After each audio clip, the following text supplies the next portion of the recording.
The day had been long, marked by the relentless sun that beat down on the shifting sands of the desert. As twilight began to creep across the sky, painting it with strokes of orange and deep purple, the camp of the Israelites came alive with an energy fueled by urgency and hope. For generations, they had known only the harsh reality of slavery in Egypt, their days defined by the crack of the overseer's whip and the ache of weary muscles. But tonight was different. Tonight, the very air hummed with the promise of freedom. Moses moved through the crowd, a silent sentinel, his presence a source of strength for the thousands of men, women, and children gathered under the fading light. His eyes, deep-set and lined with age, carried the weight of years spent in Pharaoh's court and the memories of his own exile. Yet now they gleamed with an inner fire, a reflection of his unwavering faith in the God who had called him to this moment. His staff, worn smooth by the grip of his hand, had become a symbol of divine power. It was the same staff that had turned the Nile to blood and summoned plagues that broke the spirit of Egypt. Yet tonight it was a beacon of hope. Around him the camp stirred. Mothers cradled infants, their faces taut with a mixture of fear and determination. Fathers checked the meager belongings strapped to carts pulled by donkeys and oxen.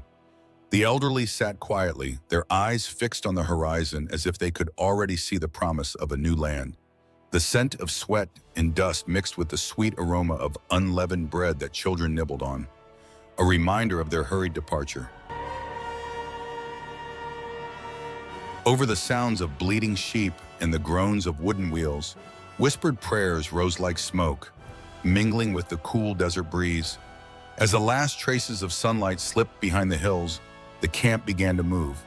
Torches bobbed up and down like fireflies, casting flickering shadows on the ground as the Israelites took their first steps into the vast unknown. The sand crunched beneath their sandals, the rhythmic scuffing blending into the night like an ancient, unspoken song. The procession stretched for miles, a river of humanity, hope, and desperation woven together by the shared dream of freedom. For a few days they walked, the sun's unforgiving heat testing their resolve during the day, the cold desert winds gnawing at their strength at night. People felt the strain of their arduous journey. The children's laughter grew quieter as exhaustion settled into their bones. Yet through the murmurs of fatigue and doubt, Moses stood unwavering, a watchful shepherd guiding his flock. His presence alone reminded them that they were not alone, that this path, as uncertain as it was, had been marked for them by a force greater than Pharaoh's might. It was during one such evening, as the Israelites camped near the edge of the Red Sea, that the earth beneath their feet seemed to tremble. At first it was subtle, a vibration felt more than heard, but soon it grew into a thundering that rolled across the sands like an oncoming storm. Heads turned, eyes wide with fear as the noise swelled into the unmistakable sound of hooves and chariots. A dust cloud appeared on the horizon, darkening the already dusky sky. Pharaoh had taken over 600 of his finest chariots, along with the rest of the armies of Egypt, in his relentless pursuit of the Israelites. The murmur of unease rippled through the crowd, turning into shouts of panic as the realization sank in. Pharaoh's army was upon them. "Pharaoh's chariots!" a voice shouted, sending a shiver through the multitude. The elders exchanged fearful glances, men clutched their staffs, and mothers drew their children close. The once organized march threatened to dissolve into chaos. Cries filled the air as people began to push forward, desperate to flee a fate they thought they had left behind. Many turned on Moses in their fear and accused him of leading them to their death. "Was it because there were no graves in Egypt that you brought us to the desert to die?" One voice shouted.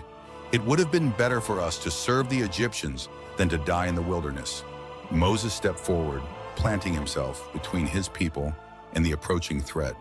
He raised his staff high, the wooden rod catching the dim light as if imbued with its own glow. His voice, deep and steady, carried over the din.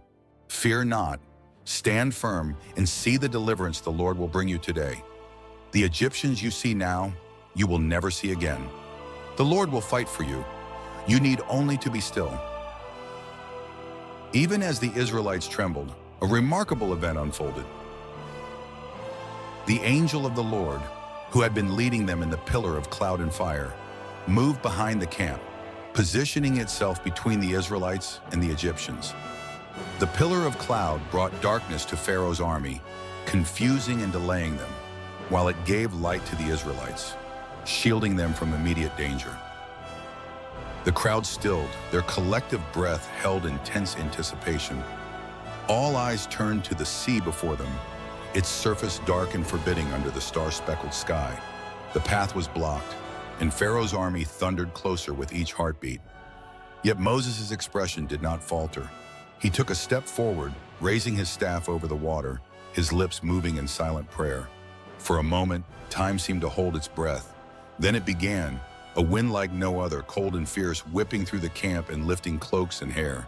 It rushed past them, heading for the sea, which started to stir and roil under its force. Gasps of awe and disbelief rippled through the Israelites as the water quaked and split apart, rising into two towering walls that glistened with moonlight. The sea floor, damp but firm, lay exposed, a path carved through the heart of the deep. Moses turned back to the crowd, his voice ringing out, "Go! The Lord has made a way. Cross now before the dawn." The people surged forward, their hesitation replaced by urgency.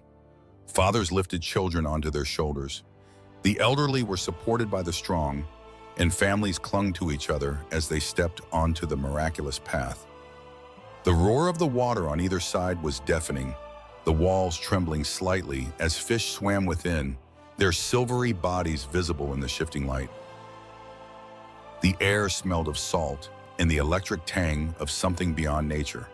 Hearts pounded as sandals slapped against the damp sand, the collective movement a march of hope and survival. Behind them, Pharaoh's army reached the shore, their disbelief momentarily stalling their pursuit. But their leader's fury was a force as unyielding as the sea itself. With a wave of his hand, he urged them forward. The chariots rolled onto the exposed seabed, the clatter of metal and the snort of horses adding to the tumultuous soundscape. As the last of the Israelites scrambled to the far shore, Moses turned, his face set in determination. He raised his staff once more. The wind changed, turning from a steady force into a furious, howling gale. The walls of water, which had stood so solidly moments before, shivered and then collapsed with a sound like a giant's roar. The sea reclaimed its own, crashing down upon the chariots and riders with a force that swept them away. The cries of Pharaoh's soldiers were swallowed by the surging waves, leaving only silence in their wake. The Israelites stood on the opposite shore, drenched in moonlight and disbelief. For a heartbeat, no one spoke. Then, as if in answer to a silent command, a cheer rose, a cry of joy and relief that spread like wildfire. Miriam, sister of Moses, stepped forward, tambourine in hand. The delicate jingles rang out, piercing the silence and sparking movement among the people. She began to sing, her voice strong and triumphant. "Sing to the Lord, for he has triumphed gloriously. The horse and its rider he has thrown into the sea." Voices joined her, hesitant at first, then stronger, until the air was filled with a song of deliverance and victory. The children danced, their small feet kicking up sand, while elders raised their hands in praise. Tears flowed freely, mingling with the sweat and sea spray on their faces. It was a celebration not just of survival, but of a freedom that had once seemed impossible. As dawn broke, the first light of day touched the weary but elated faces of the Israelites. They stood on the threshold of a new chapter, their path forward uncertain, but their spirits lifted by the memory of the miracle they had just witnessed.